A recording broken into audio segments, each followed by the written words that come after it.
I see some cooking shows. Those are always popular. Have to catch up in the chat. Heavy. That's been a subject of a lot of conversations. Could always use recommendations myself, so I will save this chat for later. Cartoons with the kids. Insecure. Sad that it's the final season. Don't know what we'll do without it. All right, thank you everyone for sharing those recommendations and agreeing to the consent. I'm going to turn it over to Skylar and Juan Sebastian.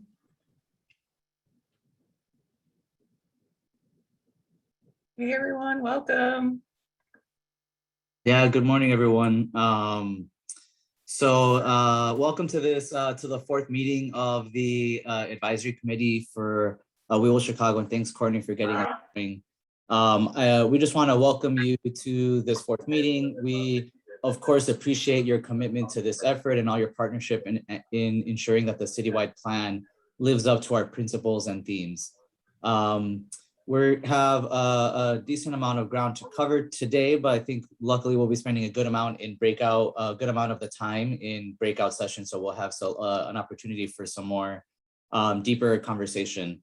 Before I pass it over to my teammate Skylar Larimore for a brief recap of the last meeting of the advisory committee, I just want to affirm with you all that we have officially extended the timeline for this current phase of the planning process. We'll be sharing more details about that a little bit later in the agenda, but just wanted to share that information up front for your awareness. Thank you, Juan Sebastian. So I'll just provide a quick recap of our conversation last time. I'm so grateful for all of you for our wide-ranging dialogue on one of the critical themes of We Will Chicago, which is this concept of historical reckoning. And historical reckoning is a process with the sort of framework on the slide that we shared last time that involves reflecting on our past, but not only sticking in the past, but taking those learnings from reflections on the past to then reclaim our present and identify some lessons learned to then inform new values and norms for the city. And lastly, reimagining our future, which is very much at the core of what We Will Chicago. But we know that we're not starting from a blank slate when we do that reimagining work. We must be grounded in lessons from history. So if you see on the next slide, we shared out a couple of the main things that we heard from the dialogue, particularly for those of you that may not have been present. We want to ground many of our advisory committee conversations in broad conversations, specific conversations that really dive into individual themes of We Will Chicago, as well as moments like today that are going to be a little bit more focused on opportunities for you to hear what is happening in the pillar research teams and to provide input that will shape the team's work moving forward. So here's what we heard around historical reckoning framework from our last dialogue. So historical reckoning is something that as we continue to dive into this theme through the We Will Chicago process and the outcome, we must clearly define our approach to historical reckoning. And last meeting, we had shared a number of slides of the practices in which we've implemented both in this team, but also in our pillar research teams to really ground our work in an understanding of Chicago's shared history around planning in particular related to all of the pillars of We Will Chicago.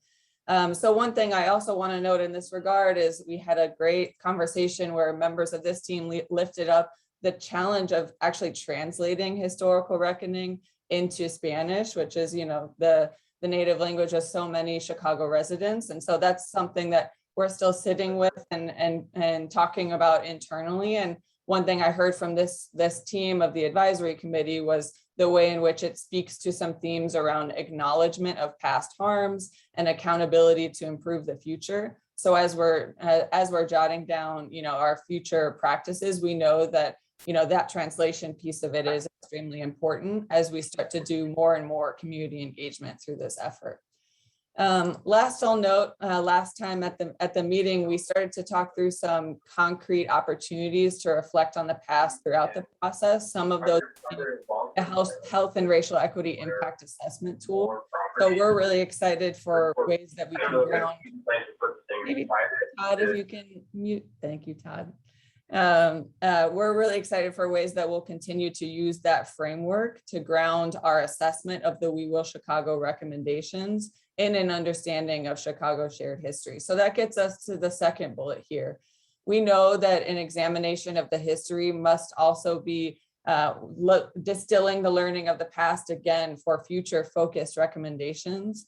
So meaningful historical reckoning means that we're using the past to learn lessons to drive different choices. And so as we're strengthening the recommendations for the We Will Chicago process, we want to make sure that you as advisory committee members have the same lens that we're adopting of ensuring that they are specific, they're action oriented, and that they can truly drive different outcomes for equity and resiliency in Chicago. And we know that this practice requires trust, and trust can really only be repaired when we're making real measurable progress on a reparative path forward for Chicago communities. And that'll be critically important to this process.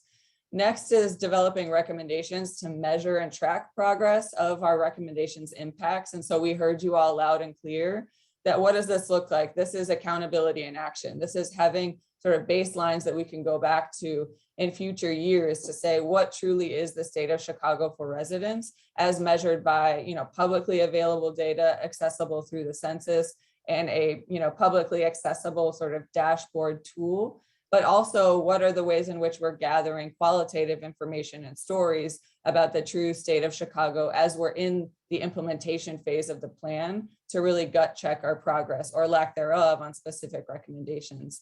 And last, I'll just note, and you all illuminated this so well in many of your small group breakouts, that this is an all hands on deck effort. So when we talk about the history of planning and policies that have impacted communities in Chicago, particularly disproportionately burdening communities of color in many cases, this is our shared history, and inequality has been created and reinforced across industries and sectors over time. So accordingly, the recommendations in We Will Chicago, they can't just be what government must drive forward. How do we use this opportunity for community engagement through We Will, particularly in phase 3 of 2022, to create an all hands on deck moment to reveal our necessary shared work with one another. So I hope that's a moderate encapsulation of what was a great wide-ranging dialogue that all of us had. And if there's any things that you've been reflecting on or stuck out to you as I shared out some of the main highlights, feel free to drop them in the chat. But again, we're really grateful for you for diving into an examination of one of these themes, and we'll continue to come back to future themes to get at this same sort of practice in future meetings. Thank you, and I'll kick it over to Kathy. Good morning, everyone, and I'm going to give you an update of what we've been developing and testing in a variety. We've been developing and testing a variety of engagement tools this phase. Besides this group and the research teams, which are really the deeper engagement. We've been working with DCASE and their artist organizers who had 76 organizer events. There's an online questionnaire which closed yesterday. Had more than 400 responses when we looked last time, so I'm sure there are more by now. We've established, so both the artist organizer events and this online questionnaire and other upcoming activities like the community partner event, we will be getting a lot of qualitative input from people. If you've looked at the survey, people will be providing, let's say, a couple sentence responses to questions. So besides having all of those actual responses, we need to come up with a way that we can and analyze that information. So we have a group of 4 different people from different perspectives. Courtney, Leslie Roth, who's been involved earlier, Maida, who has managed the artist organizers, and then Bill Stewart from Urbana University. They all come from different perspectives on dealing with input, and they're in the process of coming up with a framework, which then we will use to look at and to summarize all of the data, because we expect much more information coming in. Besides the questionnaire, we have hundreds of just inputs from the We Will Chicago website, people adding comments. So we're going to need to roll those up and be able to provide some analysis of that. So the community partners, of which there are 24, 25, have so far held 14 events with their constituent groups, and another 18 are scheduled, and that's just this year. And then we had 116 people attend the first training for using the Meeting in the Box, and that the development of the Meeting in the Box has been led by Christina Harris at MPC. And this is a tool that we expect to be able to provide to community partners, to aldermanic state offices, and any other interested organizations that want to have a conversation about We Will. And then, so we will be getting all this information this year. And next month, our next meeting, which is in December, I believe, we will be coming back with a draft engagement plan, putting all this together, but really looking at what kind of broad activities we will want to initiate and carry through from about June next year through probably around this time next year. Because we will have the policy framework in place and really a lot of information to both share and get input on from the broader public. So now you can. Kathy, there's some questions in the chat that might be Oh. worth addressing now. Sure. The Meeting in a Box training, it was recorded and can be shared. And right now is sort of a pilot phase, right? To work out some of the kinks, try it on for size. So yes, you can Correct. still sign up to host one. Yes, Christina, do you want to say anything about the Meeting in the Box? I know she's there. Oh, there she Oh, is. She sure. put the Sorry, link in I was. there. Yeah, you I for was the just link. busy dropping the link into the chat. Yeah, you can still sign up if you're interested in hosting a Meeting in the Box. After the training, we sent an email out to all the participants, offering some support for folks who are interested in hosting a meeting. We're just asking that per the timeline that we are on for this, we will planning process that all the meetings occur by mid-February, so that input can be included. And I'll just So quickly, if you sorry, go ahead. Oh, sorry. I was just going to say, if you have any questions about Meeting in the Box, please just feel free to reach out to me personally so I can help you. And if you quickly, just some of the other questions, yes, the questionnaire, it does refer to the pillar survey questions that are there. Can groups still sign up as community partners? Not as part of the research teams, but certainly if groups want to use Meeting in the Box, we would welcome that. Let's see. I can't really summarize the comments there, Roberto. Can I have an update of the new vaccine translation?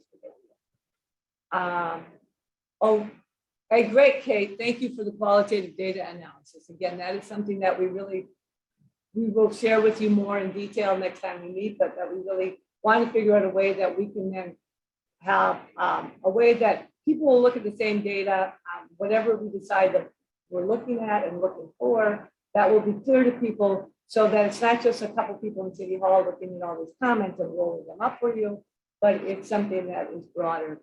And it's clear that anyone could look at the same information and pretty much come up with the same direction and come up with similar answers.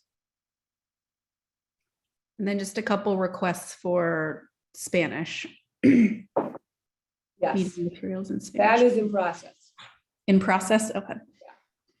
All right, thank you. Yeah. And just to lift up, Roberto, thank you so much for your question here about preliminary outcomes related to resident participation. We're really looking forward to our collective meeting of the advisory committee in December, where we're going to dive into that theme of meaningful and accessible community engagement. And we hope to use an opportunity for you all as thought partners to help us plot out what phase 3 broader engagement looks like based on some of the learnings from engagement in this current phase. So really looking forward to that dialogue next month.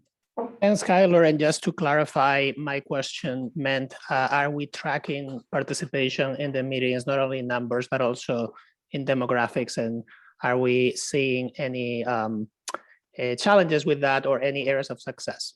Yeah. Yeah, and we do have a survey that was a companion to the artist organizer event as an example, where folks could self-identify their demographics and then provide, there's a simple sort of questionnaire around the quality of the event experience. Not everyone that attended all of the events filled it out, but we do have some information that we can look to next month when we have that dialogue. Yeah, just on that, we have the artist organizers provide a summary of the event themselves.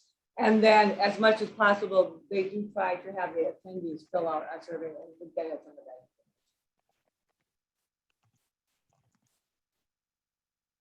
that.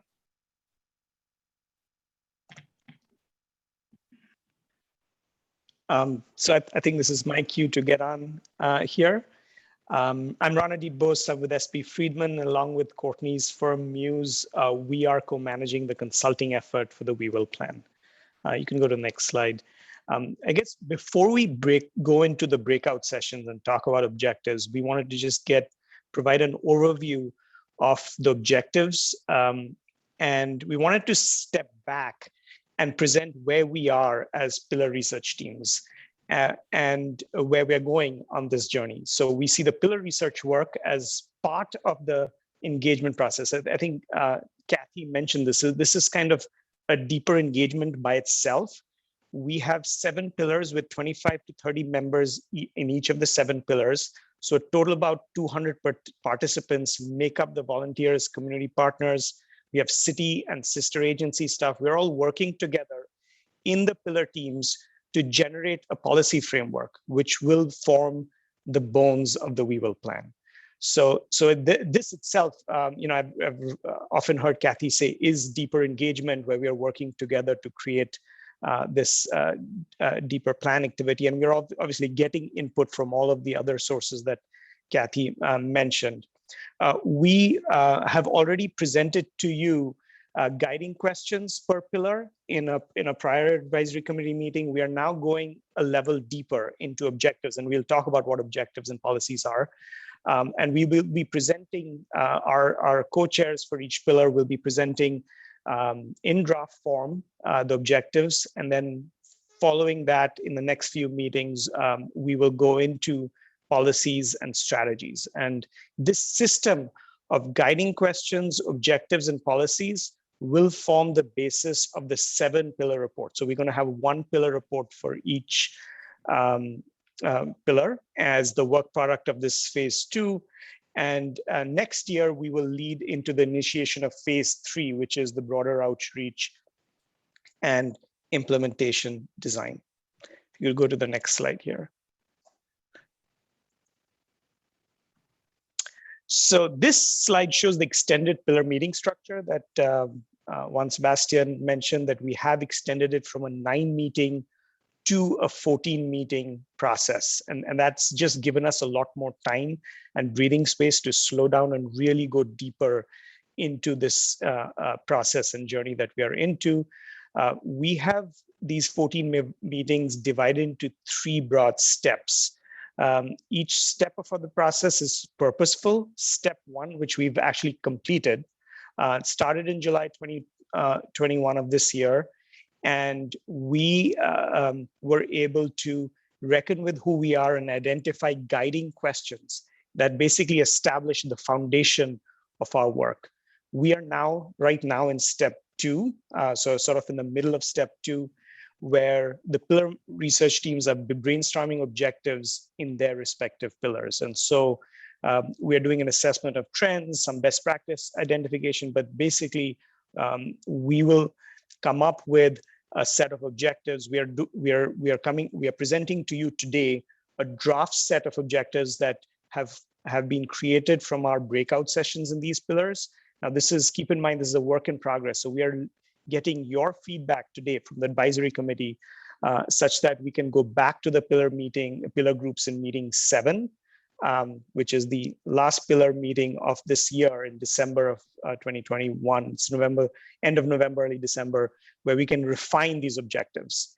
And then from next year, we go into the policy framework, which is just one more level of detailed policy framework and the data metrics that Skylar was also referencing. And then actually June of 2022 is when we go into the documentation phase and creating these draft and final policy recommendations for city review. And that will launch and go into phase 3. We can go to the next slide here. Sorry. So, and we often get this question when we were creating objectives and policies, like what is an objective and what's a policy? And there is, it's a fine line. And we try to sort of discern that a little bit. So we see objectives as defining the what versus policies as defining the how. So like it's more strategy and it's more detailed. Objectives are more like the outcome that we want to achieve, and the policies are the actions and strategies that get you to that outcome. And objectives are usually, they have specific measurable actions that the city must take to support a guiding question, whereas policies, there's trade-offs between the multiple policies. And so one objective might have multiple policies which get you to how you achieve that outcome of that objective. So that's just a big, broad overview of what objectives and policies are. If you go to the next slide, so this is also built on a lot of the research we've been doing and looking at how other cities have done citywide plans. We've looked at New York, Boston, Memphis, and this is our neighboring country in Edmonton. We've looked at their plan, and we found it interesting in terms of the parallels. And so most of these cities have these parallels. So in the darker black text that you have, the headings like guiding value outcomes, that's how the city of Edmonton named their particular section. So their guiding value, they had multiple guiding values, just like we have 7 pillars. So our parallels are in the red text. So their guiding value, I want to live in a place that feels like home. That's our housing and neighborhoods pillar, effectively. They had outcomes. So each of these guiding values, they had 1 to 4 outcomes. We, of course, have 5 guiding questions, which we've presented to you. So, for example, they have Edmontonians have the ability to live locally with access to diverse and affordable housing options in communities that support their daily needs. We frame that in guiding questions. So we have 5 guiding questions. So the housing pillar, for example, would have 5 guiding questions, same as every other pillar. And then we are going one level deeper into objectives. So each of the guiding questions, we expect to have objectives. They had 1 to 4 outcomes for each pillar. And then each of those outcomes had 1 to 3 intentions. So we are going to have, and those intentions are parallel to our objectives. And so, for example, here, that ensure affordable housing and local food options to support social equity and meet the needs of all Edmontonians. So that was one of the 3 under that particular outcome that they had. And then it goes into more detail directions, which is sort of what we will get into later in the future on policy, a little bit more detail, actionable ways of achieving their objective or intention that we have. So this is kind of a parallel of how another city does it. Most cities have very similar frameworks here. And we intend to follow a similar framework. So if you go to the next slide, and this is, this slide is a preview of how the policy framework can affect city action in the future. We envision a new way of doing business in the city with criteria and metrics that are based on the core principles of equity and resiliency. New standards for adoption of neighborhood and regional plans, so the voices of the neighborhood, so the voice of the neighborhood level are heard. We see a realignment of budgets, selection of capital projects, and policy priorities based on the plan framework. New ways of public funding based on equity and resiliency, and standards for how the community voice can impact public decision making. So there's some of the ways that the We Will Chicago plan can make a difference. Now, many of these are already actions that the city is doing, but this can be more formalized through this plan process.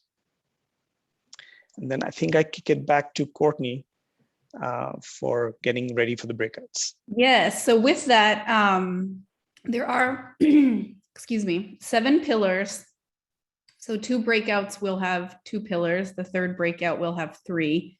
We'll hear from the co-chairs of each pillar, and then really wanted to keep it pretty open in terms of just identifying key themes, what might be missing. We want to hear from the pillar co-chairs. How has the process been? Were there areas where consensus was easy? Were there areas where it took some time to get to consensus? And just as a reminder,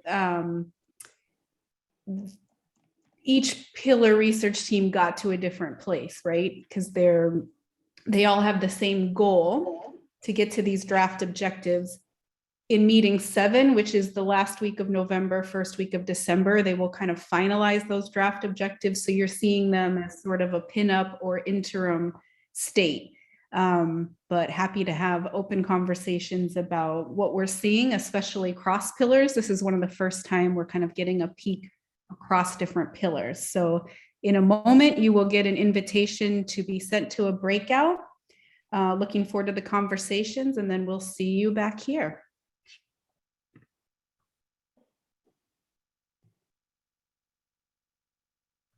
Just remind the facilitators to record their breakouts, and then for everyone just to give everybody a moment to get settled before we get started. So I'll open the breakout rooms, and here we go.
Hi, everyone. Sorry, we're working to get you into the right breakout rooms, okay?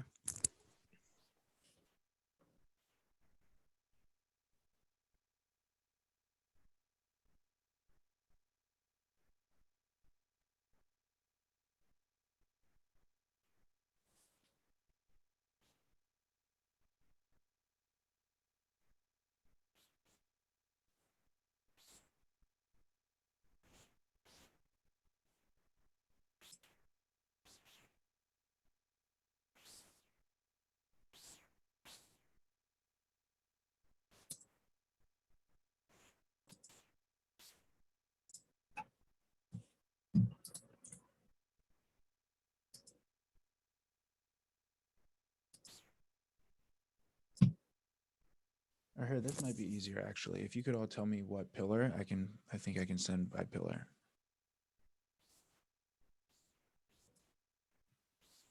I am with the advisory council. All of the pillars, I guess.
Maureen, what pillar do you belong to? Sorry.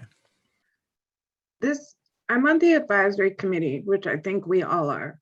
We don't belong to a pillar. Okay.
Hi, Lynette. How are you?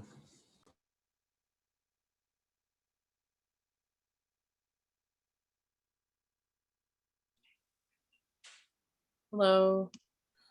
Hello. Sorry, we're working on getting everyone into the right breakout rooms.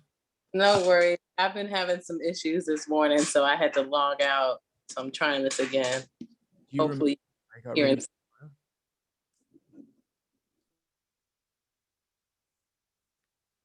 Do you remember which breakout room you're a part of, Lynette? Sorry, you're muted right now. Sorry, I think it was room 1 with housing neighborhoods and economic development. Wonderful. Okay, great. Okay. Thank you.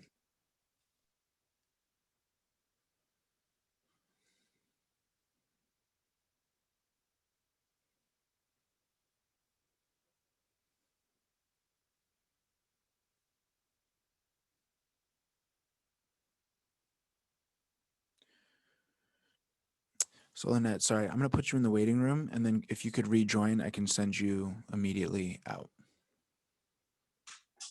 Okay, that's fine.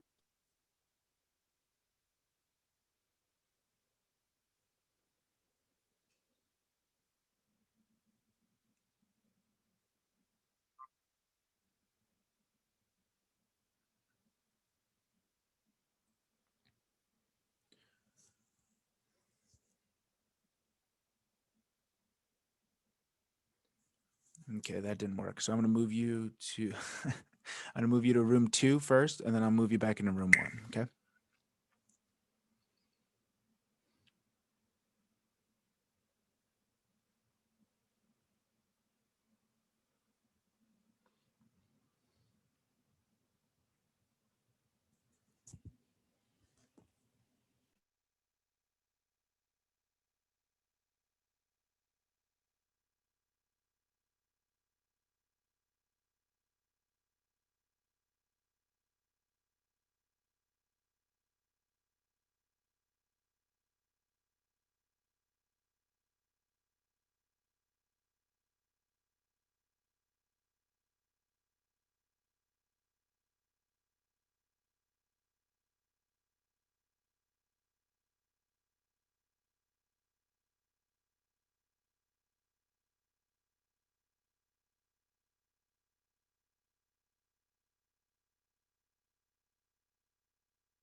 Hi, Candace.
So Lynette, you should have gotten an invitation.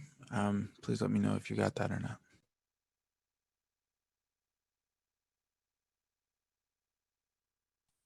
No, I haven't seen anything. Oh, it says I can just, it looks like I can just join it myself though, if I click join. I'm gonna try that. Okay, great. And then Candace, do you remember what breakout room you belong to?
Hi, Candace, are you there?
Hi, Kenya. Do you remember what room you were in?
Hi, Dwana. Do you remember what breakout group you're in?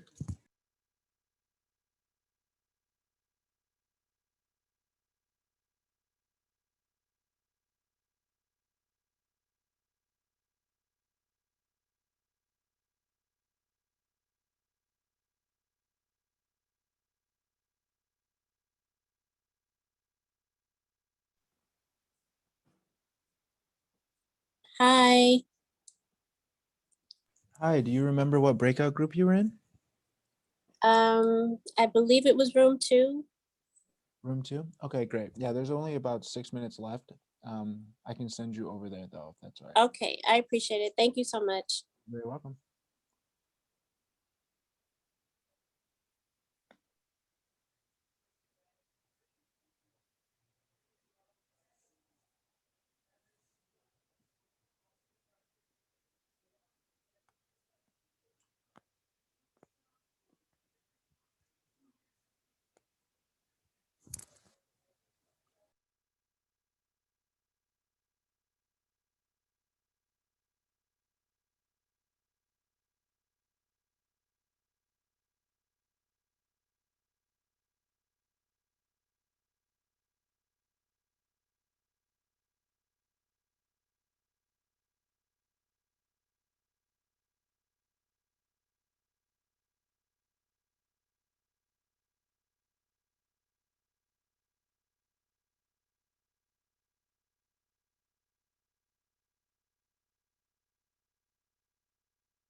Do we have everyone back?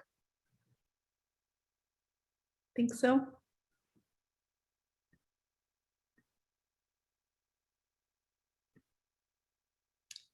All right, well, I can say in group one, we had a really robust conversation from the very specific to big questions to consider. We wanted to just have a few minutes to share across the breakouts. How was this as a process? It's not something we've done before, and it really is the first opportunity to kind of look across pillars. And then what might have emerged as notable from the conversations. Do I have someone from group one who's willing to share answers to those questions or your own comments on the time we spent together?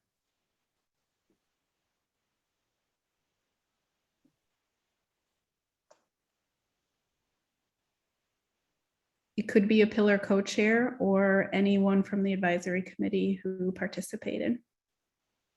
Come on, group one. I don't know that people know what groups they were in. That's fair.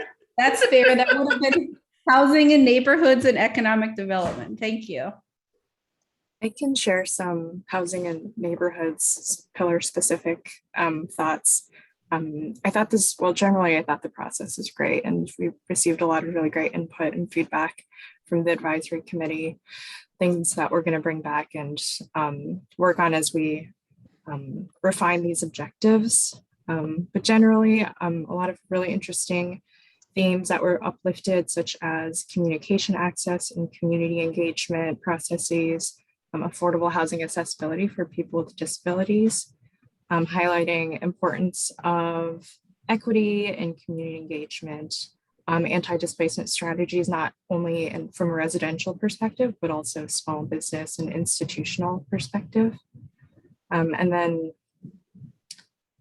we posed some questions that we were struggling with in the housing and neighborhoods pillar in terms of how to holistically think about neighborhoods. And we got a lot of great feedback on how to integrate some of our objectives across pillar teams. Thank you so much, Jessie. Anyone else from the housing and neighborhoods and economic development breakout group want to share?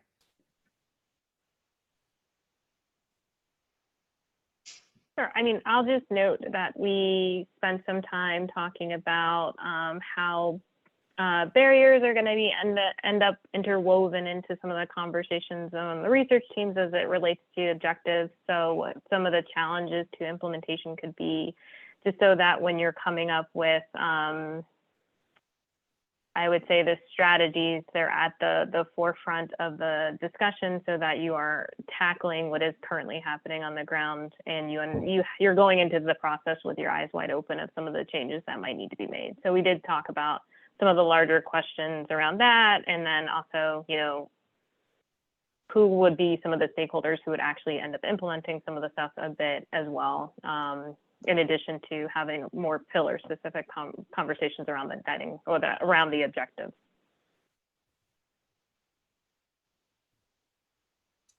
All right, group two, otherwise known as transportation and infrastructure and public health and safety. Want to share how the process went and whether anything notable emerged, either similarities across the pillars or gaps that should be considered.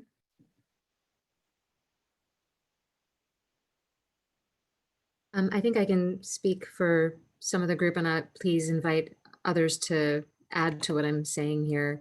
Ranadeep just asked me to summarize here, so give me a second as I get myself gathered. So we had some themes within public health and safety related to infrastructure, safe and accessible community spaces, community-led initiatives, lots of things related to, sorry, my screen just went away in my notes, shared leadership within the communities and historical reckoning when thinking about public health and safety measures. There were questions, and let me just go through the themes in transportation and infrastructure about equitable distribution, again, the topic of empowering community voice, safe, enjoyable spaces for movement and mobility that are accessible, and reckoning with the inequalities in that mobility. There were some themes that were coming up, particularly in transportation and infrastructure, just the relationship between public health and some of the freight movement that have negative health impacts. So that relationship just between these two pillars became really clear about safety and wellness. And there was a lot of discussion then about, as we pull back and look at all the pillars, how might we change our community engagement processes as a city to ensure greater participation and representation across all of the work, not just for this effort, but ongoing as we continue to refine, iterate, and make decisions. There was a big discussion about capital access and how perhaps we think about a public bank pilot so that we can think about a capital that may be accessible for issues related to health and transportation and infrastructure at the individual household level, but also at more regional place-based levels. And then there was just some general comments in terms of what's missing and questions. We talked through some things about innovation and thinking about not just what's happening now that we might incrementally change, but how do we build in an objective in this planning process that says, how might we skip stages of development and get new innovations in that help us to meet our outcomes for residents? Moving from, in some cases, access to ownership, and that continuum of access to ownership. What are the objectives that we might have for accessibility to any of the outcomes in the pillars versus ownership by residents so that they have more agency in things like home ownership, land ownership, mobility, et cetera. And then the last piece that came up was considering perhaps looking across the pillars, a human-centric view of what we're seeing as the standard that we want for all our residents and what the delta is in a particular place or by a particular segment. Maybe it's the elderly or those with different abilities or youth. And so that we're actually taking into account what the sort of local conditions are. If there was industrial development in this place, it might have a difference between what we think is a standard for all our residents and where that particular community is coming from for that issue. So I'll stop here and see if anybody has anything else to add.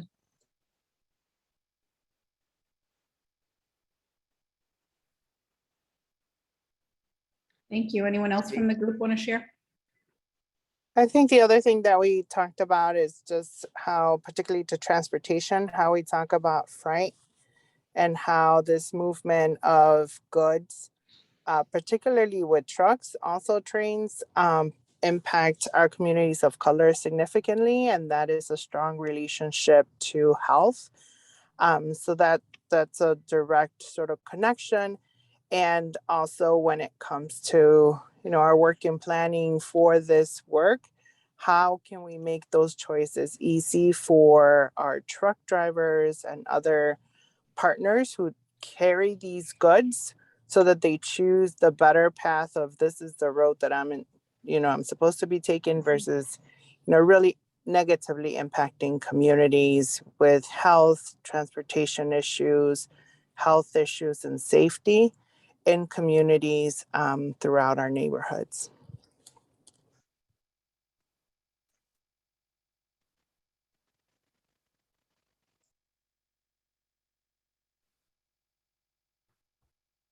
Thank you. All right, the last breakout had 3 pillars: arts and culture, lifelong learning, and environment, climate, and energy. Is there someone willing to share how the conversation and process went today and what might have emerged as notable?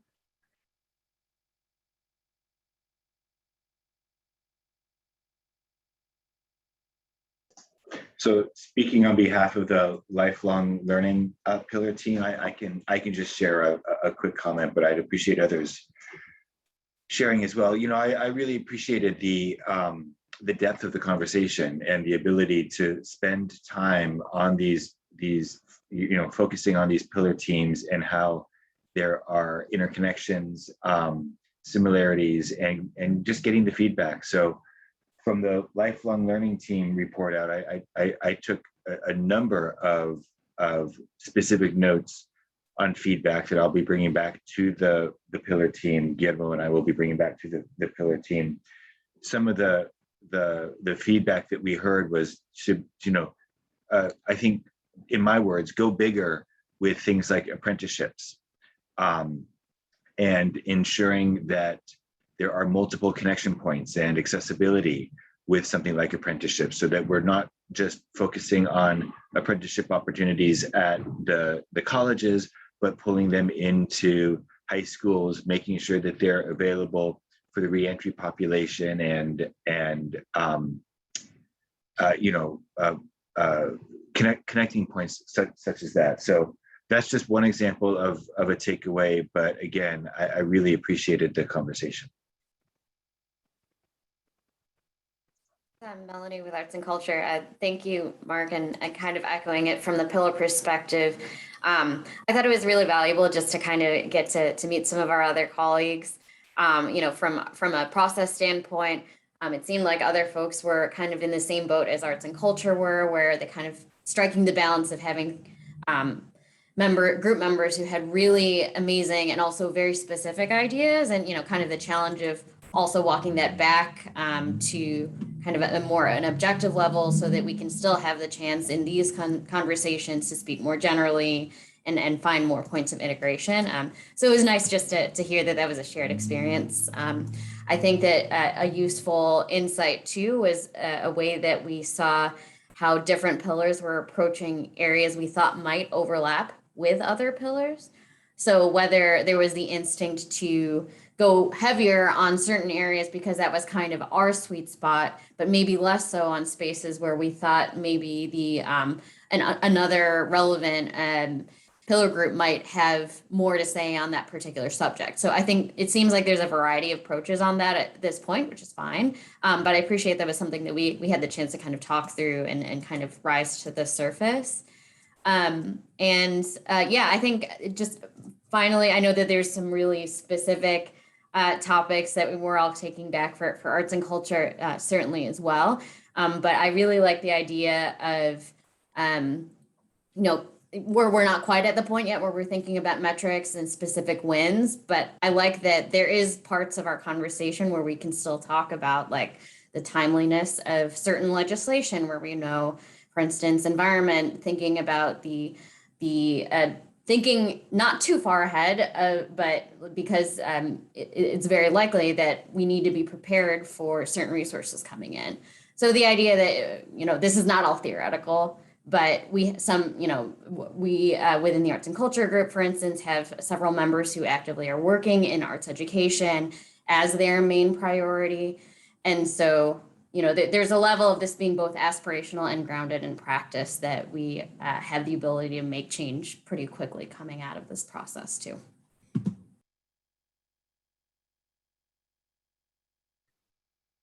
Wonderful. Well, that's a pretty great place to stop, unless anyone else from that final group wanted to add anything. Otherwise, I might turn it over to Juan Sebastian for closeout.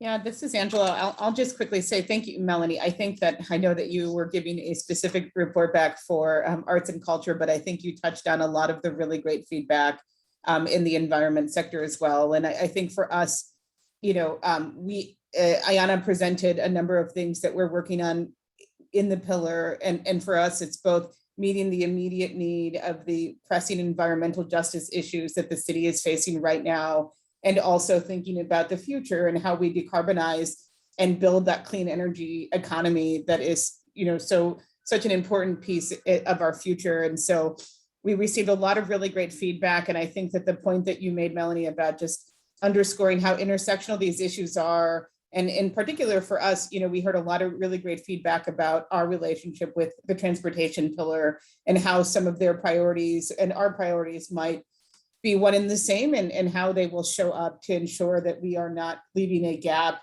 when it comes to the availability of like public transportation that can serve the city as a tool for decarbonization.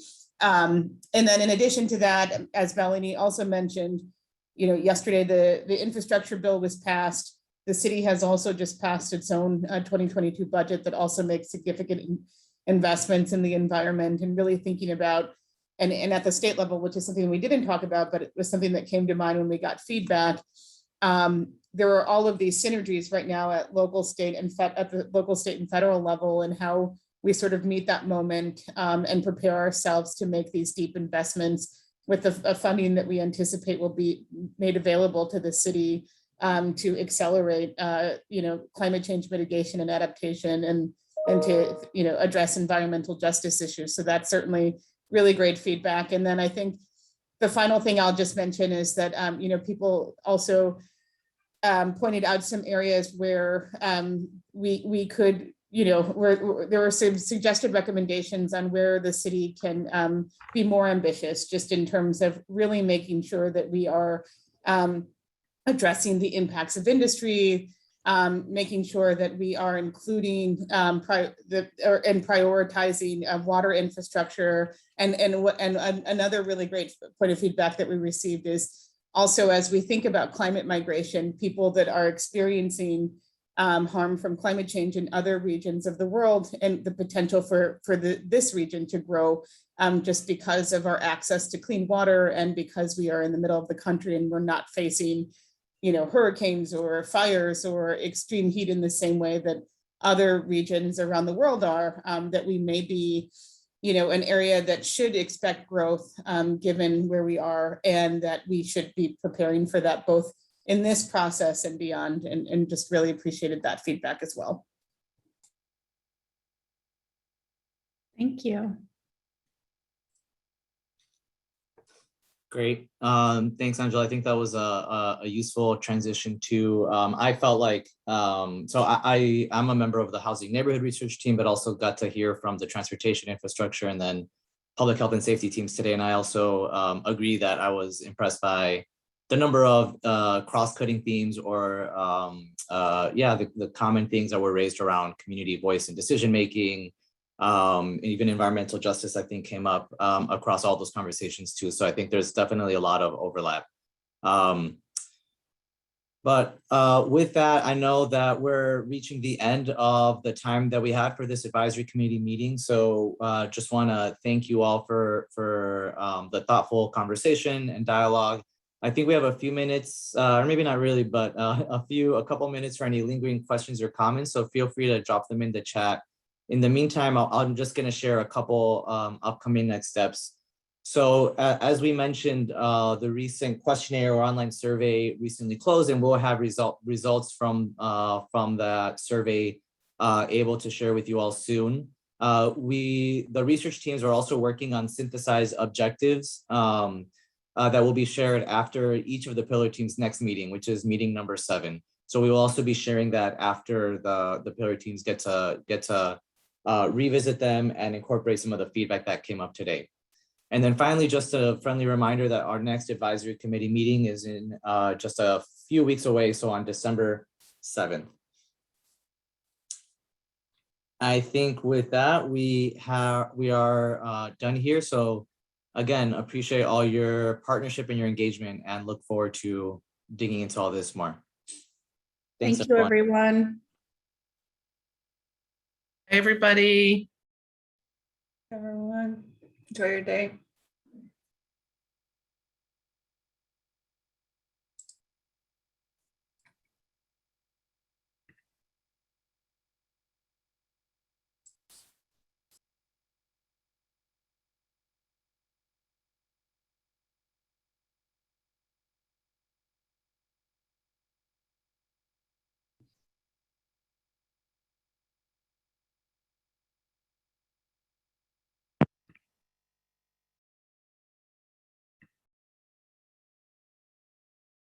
So